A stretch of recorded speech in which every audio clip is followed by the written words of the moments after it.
Good morning, all of you. Welcome back to the second history class. I hope you all have listened to the first history class, right? Okay. See, the first history class you learned the Indian history about the arrival of European powers into our country, and almost all the European countries wanted the same commodity from India for attaining huge profit, right?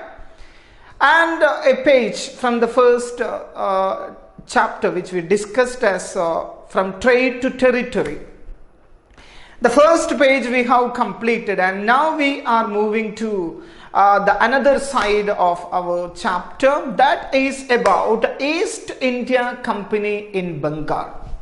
Okay, so before going to that East India Company to Bengal, Bengal was such a big province or a state in India. So at present days, Assam was a part of this Bengal. Okay. So due to the administrative intervention created by the British authority, the Bengal was divided into many parts, and because of that now we are calling West Bengal, is it? So dears, we know very nicely when British East India Company, when it was a trading company sent by Queen Elizabeth I from Britain, she had given a guarantee to that company that no other British company would come and compete with you in India. But Dutch East India Company was here in India. Portuguese East India Company was there in India. Then many other French and all those companies were already set in our country before the arrival of Britishers. These so-called all European countries wanted to have a good trade relation with us, to collect our products at cheap price and with an intention of having huge profit by selling these commodities from the European market. But all the intentions and all the desires or expectations were completely gone away because these companies were competing each other to get the same product. The four East India companies had reached in our country. All of them wanted the same commodities from India. That actually helped the Indian producers to get maximum profit. What actually the foreigners believed, what actually the foreigners expected, their expectation was to get maximum profit, but they could not find it. So these four European countries started to fight each other, which means Dutch, Portuguese, French and British. Dutch and Portuguese accepted their failure in the earlier time itself. They went. They were controlled by the French and British. The prominent one among these four, what we said as Dutch, Portuguese, French and Britain, the powerful groups were Britain and France. Portugal and Dutch East India companies, they controlled very nicely by these two. The competition started once again. The competition started. The competition was mainly between French and Britain. Okay. Finally, French authority was also demolished by the Britishers. And now, Britishers are the only one powerful East India Company in our nation. So now they are moving to where? East India Company is moving towards Bengal. They moved to Bengal, and when they moved to Bengal, Aurangzeb was the ruler. Who was the ruler? When British East India Company had attained the sole power of ruling or having a control over the trade activities, they had moved to Bengal. The reason why they had moved to Bengal, it was a big province and varieties of commodities were produced in Bengal at that time. Most of the important markets were located in Bengal. That is why. When they moved there, Aurangzeb was the ruler, my dears. He was a Mughal ruler. He was the last powerful Mughal ruler. When British East India Company had reached over this, Bengal region, British East India Company had lot of cunning ideas with them. Wherever they wanted to conduct the war, they would be doing that war and getting the power or getting their desires. When they moved towards Bengal, they knew very nicely. Who knew very nicely? British East India Company was aware, well aware about the power of Aurangzeb, so that they demanded, they pleaded the ruler, Lord, please give us a small plot of land over this area, because we are purchasing varieties of commodities from different parts of India. We cannot carry it together. We should have to keep it safely in one place. Can you please provide a little bit of area for us? Aurangzeb said, no, we won't give you any piece of land. Continuous demand, continuous request, and continuously they were going to impress the ruler Aurangzeb, and finally Aurangzeb had given a plot of land. Hooghly in Calcutta, in Bengal, Calcutta, there is a river, Hooghly River. On the bank of Hooghly River, 1651, Aurangzeb had given a small plot of land to these Britishers. From there onwards, our future has changed. India's administration has got changed from that step onwards. Take a look at that. I will tell you what happened after that. We need to understand one speciality there, how they got the place for setting their storehouse. Demanded. They had soldiers, they had power, but they knew very nicely if they would go with Aurangzeb for a fight, they will definitely lose. So they demanded, requested to the Aurangzeb. Okay. Then they got. Once they got the land, the entire character of the British administrators had changed. They set their storehouse or a warehouse in Hooghly in 1651, and 1696. Okay. From 1651 to 1696, when this period has changed, they built a big fort across or around their building. Okay. When they got this Hooghly River bank for constructing their storehouse, the British traders used to go to the markets, used to meet the producers of India and collecting the commodities. Then that collected commodities will be bringing back and keeping there in that Hooghly bank or Hooghly, the storehouse where they set. 1696, they were not going. Who were not going? Britishers were not going to the Indian producers. They asked the Indian producers to bring here.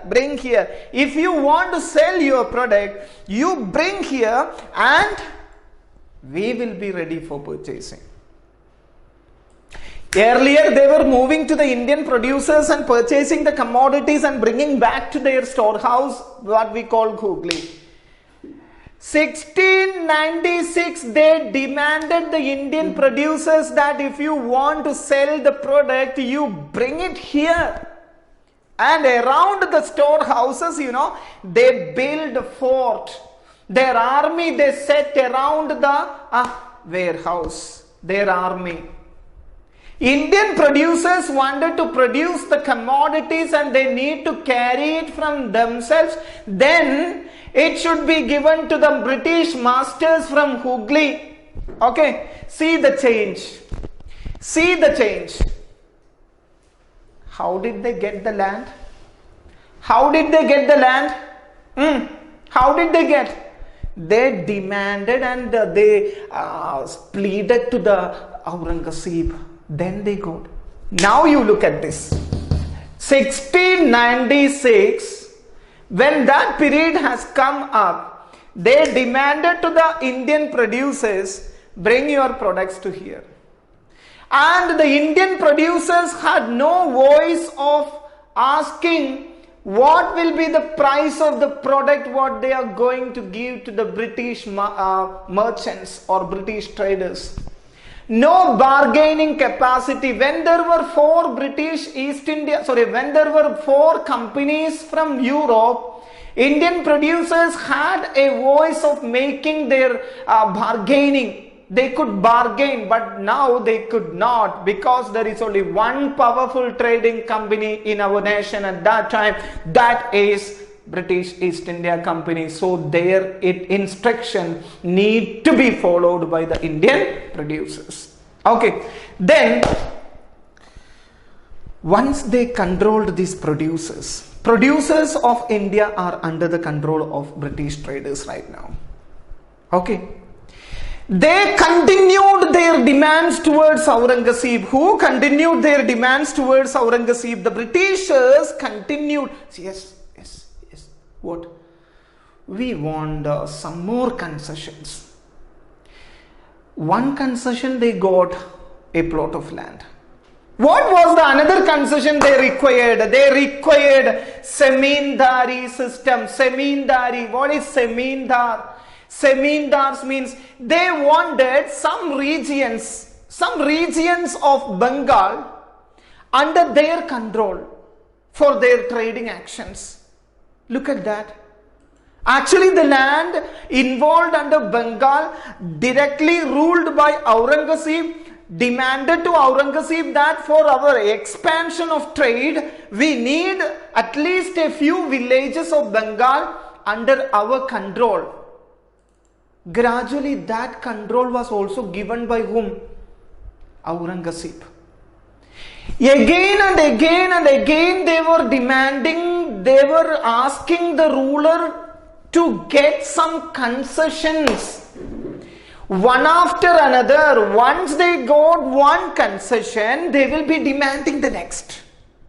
After that, they will be demanding the very next. This is the way Britishers had occupied the Bengal completely. Aurangzeb first, he had given a small plot of land for setting their storehouse.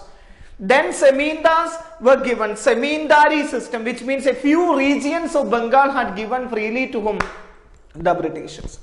Then farmland was one another right allotted to the Britishers by Aurangzeb. Do you know what is farmland? As per the farmland, 3 villages of West Bengal, 3 villages of Bengal, British East India Company were capable to make trade free.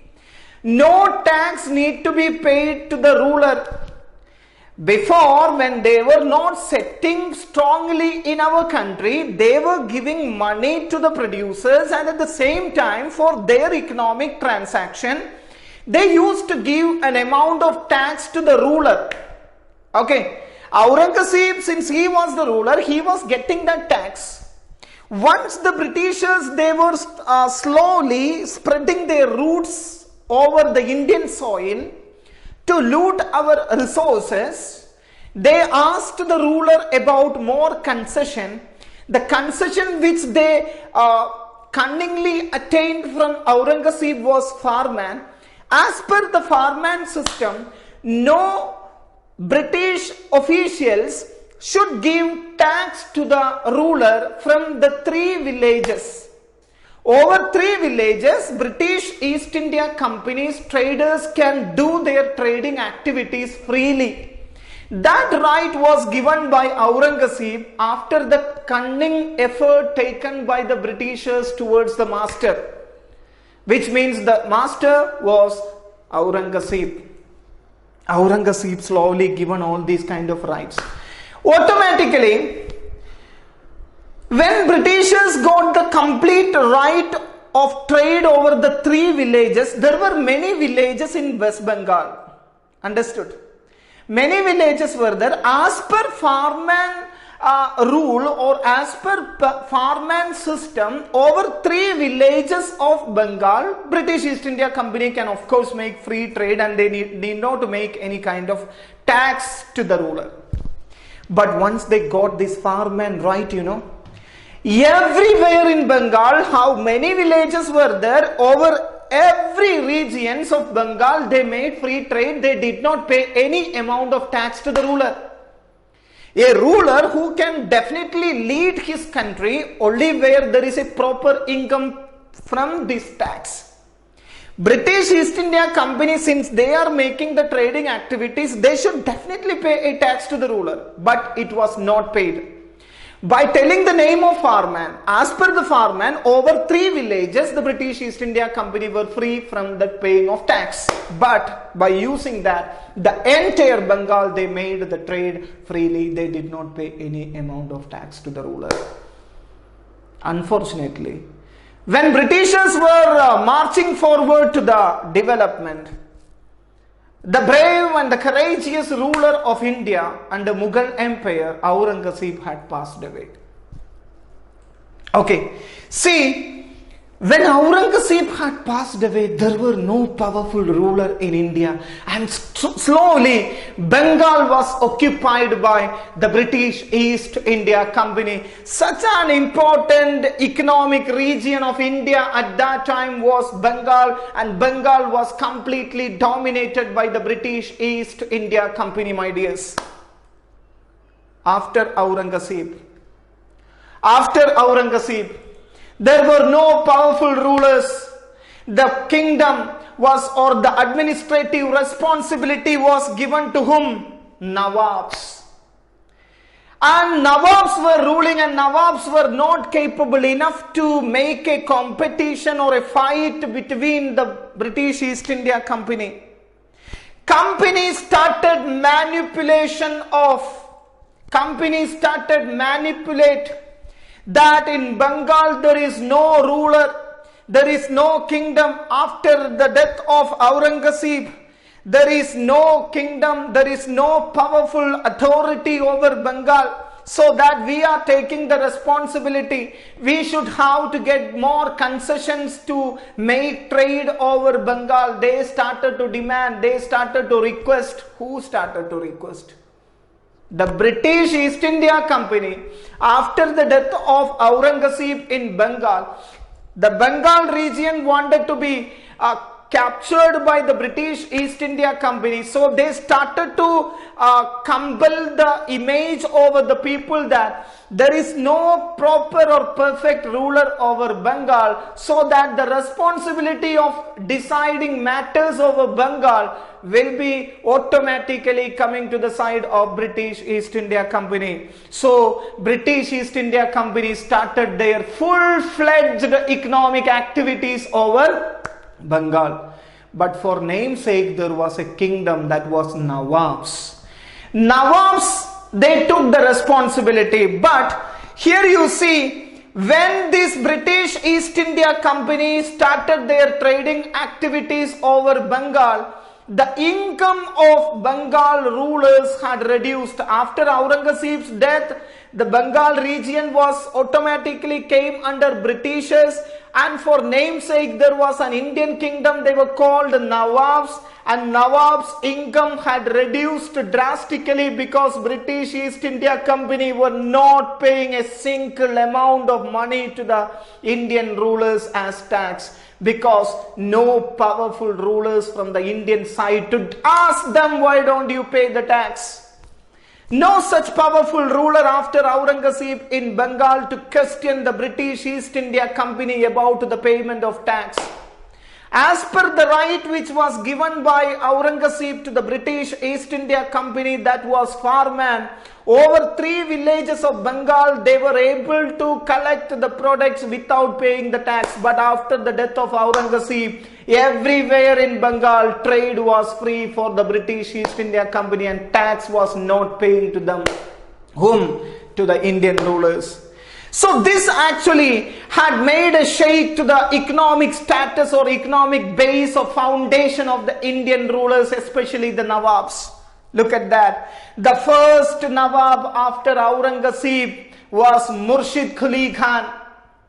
Murshid Quli Khan was a ruler of Bengal, but that ruler, he was not ready to protest against the actions of Britishers.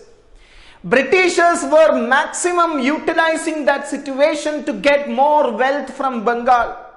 When they were trying to make their trade more actively over Bengal, they wanted to pay tax to this Nawab Murshid Quli Khan. But Murshid Quli Khan had no courage to question the British East India Company that why don't you pay the tax for me? If Murshid Quli Khan asked this, British East India Company will definitely suppress Murshid Quli Khan. So Murshid Quli Khan kept quiet, and Murshid Quli Khan, he kept silence because he had no such big army what Aurangzeb had earlier. Okay, now Murshid Quli Khan, what he is going to do? Let us see. See, Murshid Quli Khan, if he was a strong person, from that moment itself, it was possible to remove the Britishers from India, my dears.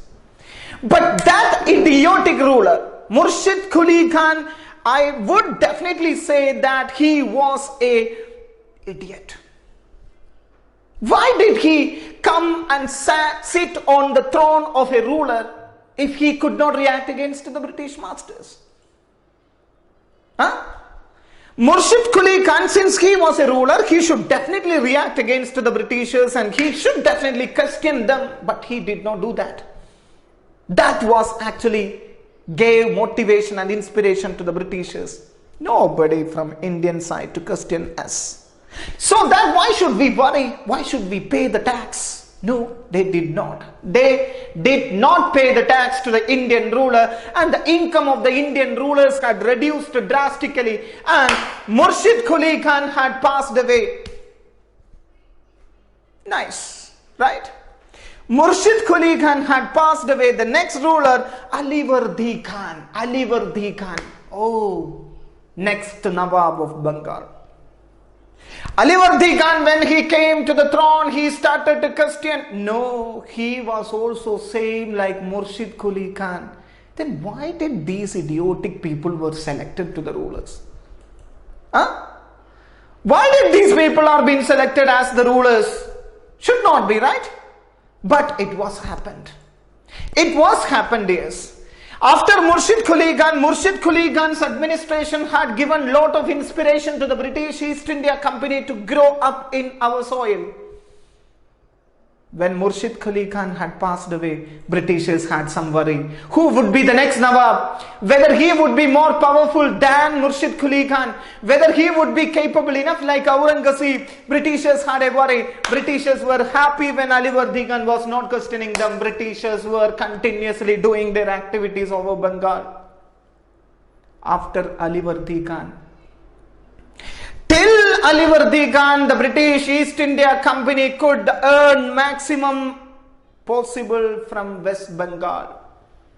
After Alivardi Khan, the next powerful ruler, Siraj Dowlah. Who was that? Siraj Dowlah came to the throne of Nawab. Who became the Nawab of Bengal after Alivardi Khan? Siraj Dowlah. My dears, I would like to tell you, Siraj Dowlah was not such an idiotic person like Murshid Quli Khan and Alivardi Khan.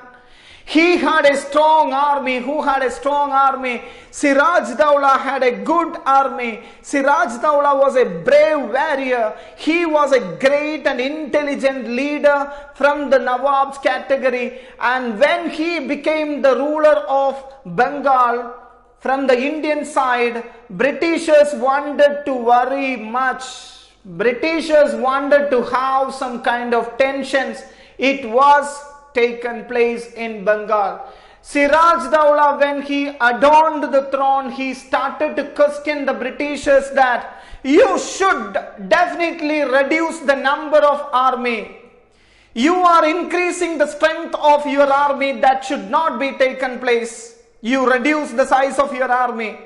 You should definitely pay the tax. As per the farman, you can make free trade over the 3 villages. But you are using that right for doing the free trade all over Bengal. That should not be possible. If I am the ruler, I won't be allowing you to do these kind of irrational activities that you are doing over Bengal. He said. Who said? Not by me. Who said? Siraj Dowlah. He said very bravely to the Britishers that you should not do these kind of activities in Bengal. I will definitely asking you, I will be questioning you, you have to pay the tax. Siraj Dowla was not like Murshid Quli Khan and Alivardi Khan. So Britishers had found Siraj Dowla as one of their greatest enemy. Okay, so Siraj Dowla, when he started to question the British East India Company, Britishers started to humiliate Siraj Dowla. Humiliate means insult. Britishers started to humiliate by not paying the tax. Siraj Dowla was asking to the Britishers to pay the tax, but Britishers were not paying the tax by humiliating them. How they humiliate? Britishers tried to humiliate Siraj Dowla that for ruling Bengal, Siraj Dowla was not an apt person. They made a lot of writings. Britishers made or they introduced a lot of articles. Through all those articles, they tried to insult the ruler of Bengal, that was Siraj Dowla. Siraj Dowla, one side he was bravely protesting against the British domination over Bengal, and at the same time Britishers tried to humiliate the power of ruler, which means our Nawab Siraj Dowla. Siraj Dowla has got a lot of insults from the Britishers, and Siraj Dowla was not kept any step back from this kind of humiliation. He bravely stood against the Britishers and said, I am ready to have a fight with you. If you are not accepting any one of the demand made by the ruler, you should definitely face the attack from this ruler. Siraj Dowla was capable enough to make a fight with the Britishers in Bengal. And Britishers and Siraj Dowla had this kind of ideological fight at first, and none of the demands which was kept forwarded by Siraj Dowla was accepted by the British East India Company. So it was actually a humiliation faced by Siraj Dowla that resulted to the famous and the first war between the Indian rulers and the British masters. It was Battle of Plassey. Siraj Dowla was from the Indian side and the Britishers were the another side. British army and the Indian army or Indian rulers army had a fight at Plassey in Bengal, and that is one of the historic war, and that could have made some lot of changes in our country, because Britishers were running away from Bengal. Such a fight was made by Siraj Dowla. Almost all British officials and traders were running away from Bengal, running away. Why? Such an authentic fight, such an impressive reaction was made by Siraj Dowla. He was not like Murshid Quli Khan and Alivardi Khan, my dears. Britishers were confused and tensed much, and they ran away from Bengal with their life. They did not want wealth, they did not want anything that they kept in the storehouses. They ran away from Bengal. Which war? Battle of Plassey.